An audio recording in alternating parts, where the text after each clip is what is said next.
Hey, Matt, give the people a quick intro. What do you do now? Give me your background, all that good stuff. My name is Matt Sterenberg, and I am the Senior Director of Customer Success at Modern Campus. I've been in EdTech for 12 plus years in a variety of different roles.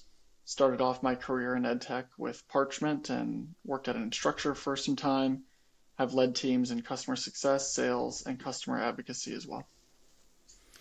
And I saw on your LinkedIn, you were a comedian. How much has that helped your career and sales skills, if at all? Because the first thing that Sean said to me when I asked him who to get on this, he said, "Oh, you should talk to Matt. He's very funny. He's very personable."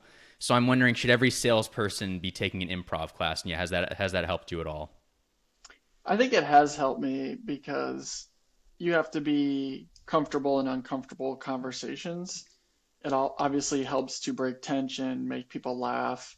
Ultimately, sales is about endearing yourself, gaining the trust of someone. And I think if people can see that you're a real person and making jokes and it's not just like you're trying to get something from them, that you're genuinely Mm, having a good time and you're listening to them. And those are really the improv skills is listening and reacting.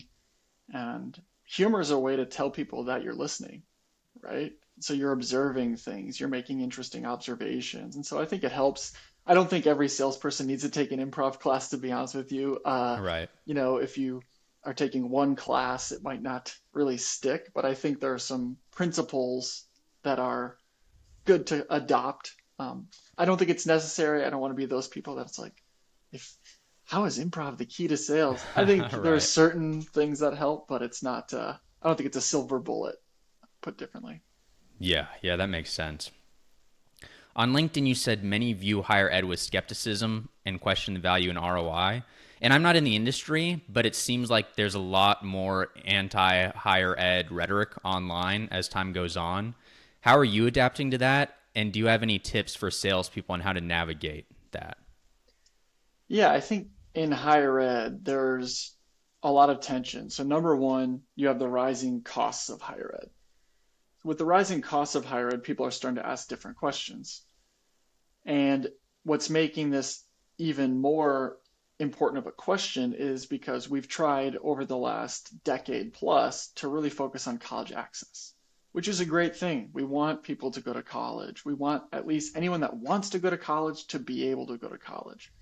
So we have more people that have access to college, but the costs have gone up.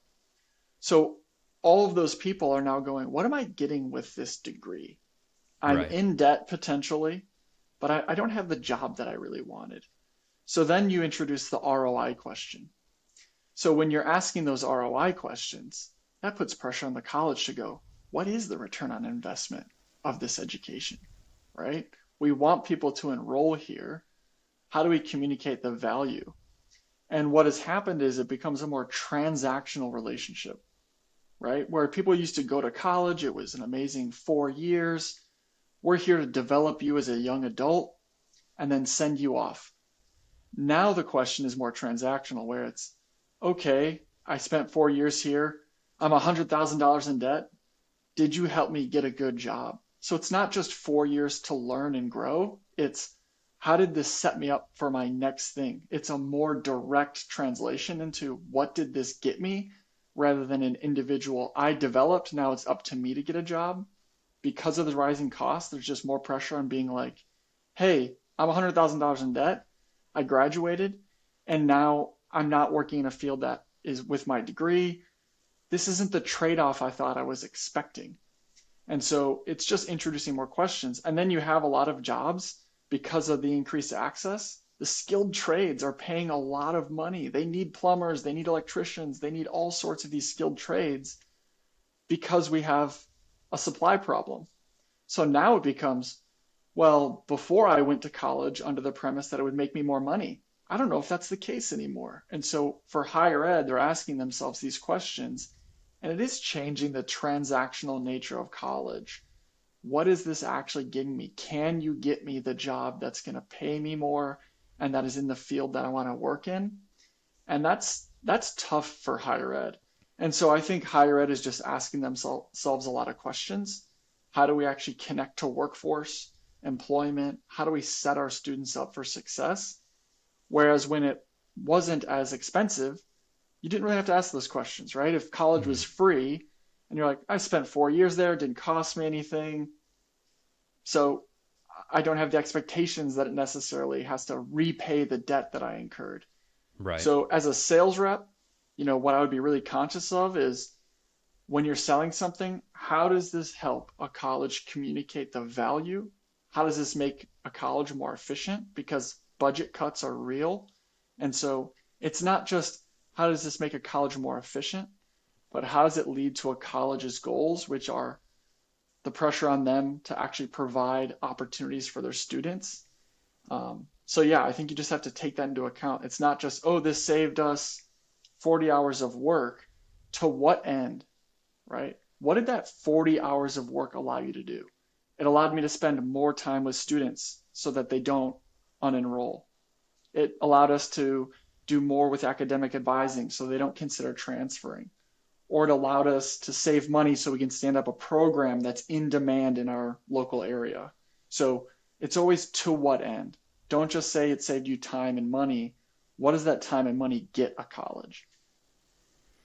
And maybe this is a little bit similar to some things you're saying. From your experience building customer advocates, what specific things during the sale increase the odds a customer becomes a champion later? Well, first you have to have their trust. And so if you have like a rocky implementation or they feel like we weren't communicating well enough, those are all things that you have to take time to recover. So if you have failure to launch, that's problematic, right? Ultimately, it's did we keep our promises? That's kind of the baseline. Do they trust us? Do they think we're a company that's worth working for and with? And then it becomes, do we feel like we're getting engagement? Are you only talking to us if you're asking for money, right? How do we actually start to build up more of a community so that they feel like we're actually partners in this and listening to their feedback? So I would say it's more like what not to do, how you can lose advocates, because ultimately they bought your product for a reason. They had a vision for how it was going to be implemented, the time and money it was going to save them, the value it was going Yeah. to create. And if you can't deliver on that, then you have to start all over again. And so really it's, are we keeping our promises? Can they trust us? And then I find that people are really happy to be advocates, right? And so, an important part is why did you buy this? What pain are we trying to solve? Making sure you're aligned on that. And then throughout your relationship with them, it's doubling back on that value, asking them the question, is it what you expected it to be? And then if the answer is yes, I find that people, especially in education, are happy to share their experience. That's at least been um, my experience with institutions. I'm always amazed at how giving people are of their time as long as you're meeting their expectations and have their trust. So, because that's my next thing. You talk a lot about reducing churn. Does it come down to a lot of just setting clear expectations? Like, for example, what are the early warning signs a customer will churn, and how and what should an AE do to get around those issues early on? So I think there's a few different legs of this stool. So there's, you could look at product usage metrics, time to value, how long did it take us to get through implementation? There's a lot of times where people are not unhappy, but they're not necessarily, yeah, that took a little bit longer than we thought it would. So look at implementation, how long did that take? Product usage metrics, right? They're not using the product at all. That's a challenge. So what data can you get from there? Obviously, doing customer satisfaction surveys is a really important thing. So a lot of people do NPS or voice of the customer, whatever it may be. And so trying to gauge it there. And then also like how are you innovating? Like where's the institution going? Are you meeting their needs? Have you listened to their product feedback? And those things are not always perfectly aligned. You might see someone that's using the product really highly, but then in their customer satisfaction survey, they rate you very low. Mm. What does that mean? It means they're a hostage, basically, right? They're using the product, but they don't really love it. They're begrudgingly using it. The minute they can leave you, they will. Right, they're And then out. there's the Yeah. people that don't use it at all, and you're like, we need to re-engage them. We almost need to do a re-implementation or try to figure out what's going on. Maybe they had turnover or whatever else. And that's another risk factor is if the champion leaves or whatever else. Like those are things you have to kind of be ready for. But um, any kind of predictive analytics you can have along customer sentiment, along with product usage, those should give you a pretty good indicator. Is there anything a rep should be doing before the deal closes that makes your job easier on day one and gets ahead of a lot of these things? There's a few simple things, which is who's important to these conversations. So if you have like a technology implementation, the sales rep sells the deal, it goes over to implementation. Implementation might be working with IT, right? They might not be working with the end user. They might not be working with the decision maker in implementation. So implementation might be working with IT folks the whole time. It finally goes live. And do we want to go back to the sales rep and go, hey, who should I be scheduling a quarterly business review with? Like, here was our implementation contact, but implementation's taken 6 months. Like, who's still involved here? So the simplest thing you can do is document who are the key players, who are the decision makers, who are the daily users, right? And both of them are very critical. But in customer success or customer advocacy, like we have to know at a bare minimum, who should we be talking to on a daily basis? And so documenting that clearly, and then also the pain. Why did they buy this? And this is a good thing for sales reps to really reflect on. No pain, no sale is what I was always taught, right? So are we documenting why they bought this software? And then from there, we can double back and say, they bought it to solve this problem. And then a year goes by and we're at the renewal. We can go, here's initially why you bought this software. Have we delivered on this? Or we can present metrics back to them and say, here's why you bought it. According to why you said you bought it, according to our calculations, you've saved X amount of hours, which allowed you to spend this much more time with students or whatever the case may be. But then you're holding their own standard. You're reflecting it back to them. And if you can do that effectively, then you know that you have a product that they're going to renew. That makes a lot of sense. You've done customer success, managed AEs, and ran customer advocacy. Most salespeople only see their side of that equation. What's the biggest thing they're missing about how those three connect? Well, I would say sales reps, I mean, having managed sales reps, customer success, like sales reps often don't want to know details, right? They're like, how do I get this deal in? Yeah. And, sometimes they just lob stuff over the fence and they're like, yeah, I kind of told them the integration was ready. Hope that's not a problem during implementation. And so Yeah. for sales reps, I would just say, number one, for sales leaders, think about the incentives. How are you incentivizing a good handoff, right? So some organizations do that through, if they renew their contract, the sales rep gets a comp on it.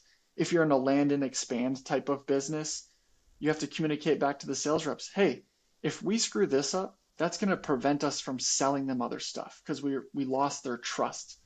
So if we're a company that's like, hey, we land with this product and we have other bolt-on things or other products we want to sell them, it is absolutely critical that we nail the first one. Because if I'm unhappy with a company, why would I buy other stuff from them? But ultimately, communicating back to them, you're going to ask me for references. You're going to want, stories on an RFP. Help me make that job easy.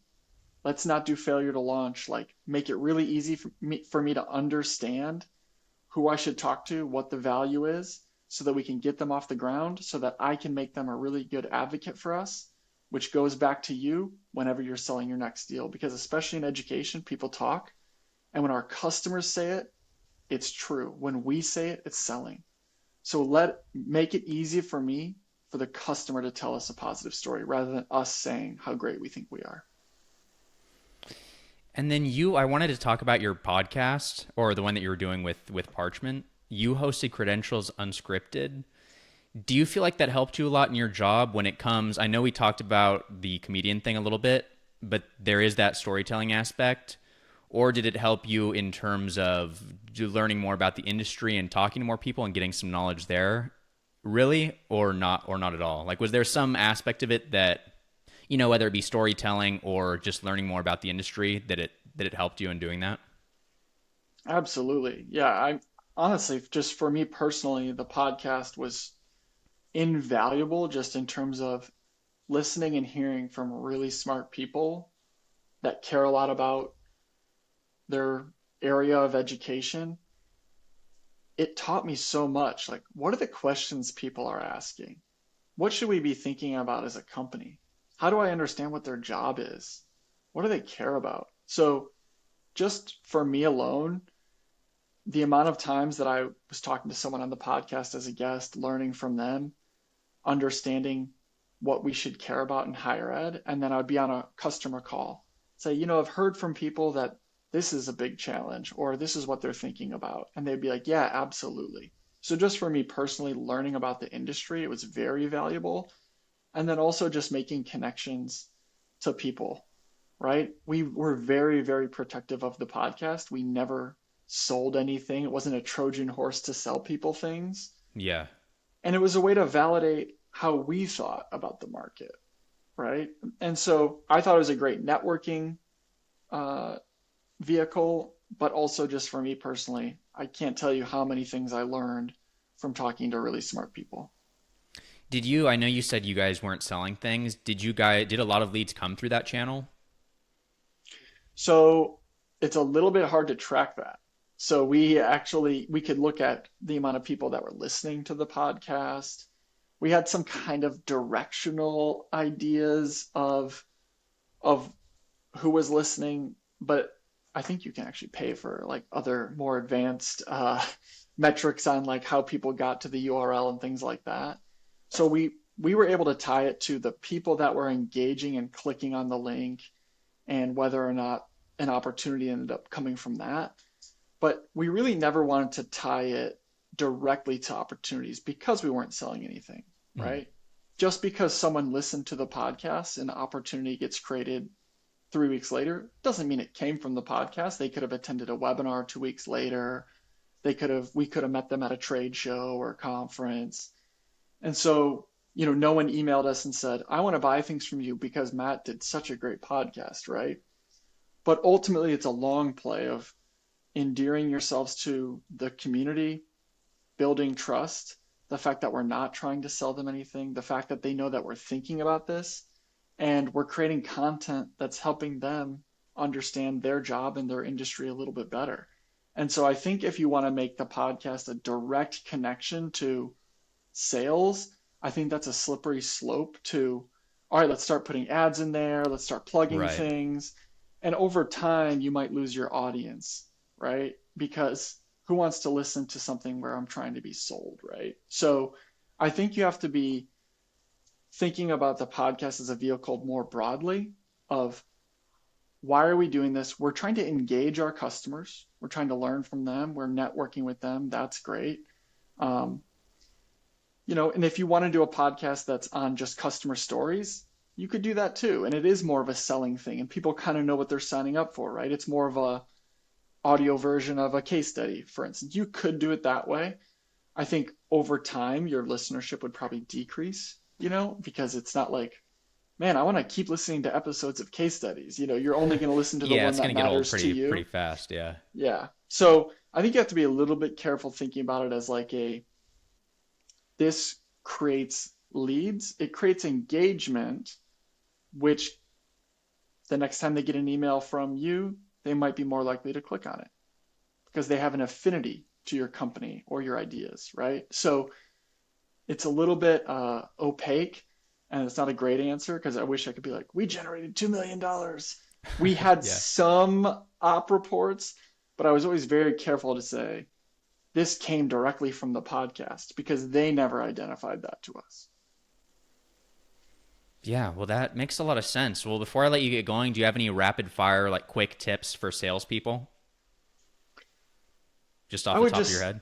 yeah, I would just say like listening is a superpower. And that's really asking a lot of questions and listening. and letting people tell you what's going on in their heads rather than being the typical sales rep, which is let me sell you something. And it's amazing how much easier it can be by just repeating something back to somebody. So they might say, yeah, we had a lot of struggles with our previous vendor. The amount of times I was on a call with a sales rep and they would be like, oh, interesting. And then they would just move on. That's gold that you're leaving on the table. You're listening to them and you're reacting. That's all Like it a is. mirroring type of thing, you're saying. You're just mirroring. Exactly. Right. That's exactly the term that was used in our sales training, which was trouble with a vendor. That's all you have to ask back. And they, oh, yeah. And then they start telling you more and more. Be like, what about that experience made it so difficult for you? What are you looking for in your next vendor or your next partner, right? What would success look like? And ultimately, asking the hard questions early saves you a lot of time on deals, right? So just really put yourself in a position of listening and reacting and reflecting back to them, and you'll be amazed at how far you can go.